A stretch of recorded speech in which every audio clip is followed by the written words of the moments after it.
Hey guys, today I'm going to show you how to increase battery life on Android. All you have to do is just 2 steps to increase your battery life. And both of the steps are very easy. First of all you have to do is go to your Android settings. From here you have to go to your About Phone section.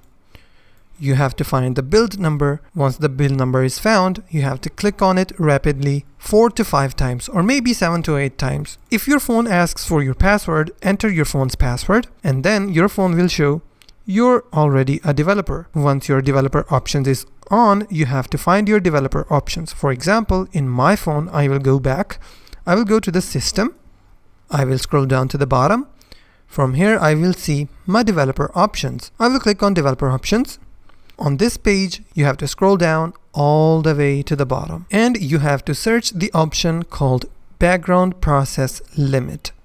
You have to click on it and you have to select no background processes. Once you selected this option, I want to warn you about this option that with this option no background processes on, you won't be able to download any file in the background. For example, if you're downloading something on Google Chrome and you have clicked your home button, then the downloading process will stop. You have to make sure the app is still opened because this option will kill all the processes that are running in your background. Let's head over to the step 2, which is you have to open your search settings.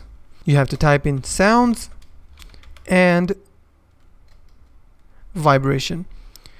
You can see there charging sounds and vibration. I will click on it. From here, you have to turn off all the unnecessary charging sounds, the dial pad tones, the screen locking sound, the charging sounds and vibration, because these options also suck your battery. And congratulations, you have completed both of the steps successfully. Now your battery life on your Android is increased. If you find this video helpful, please hit the like button and subscribe.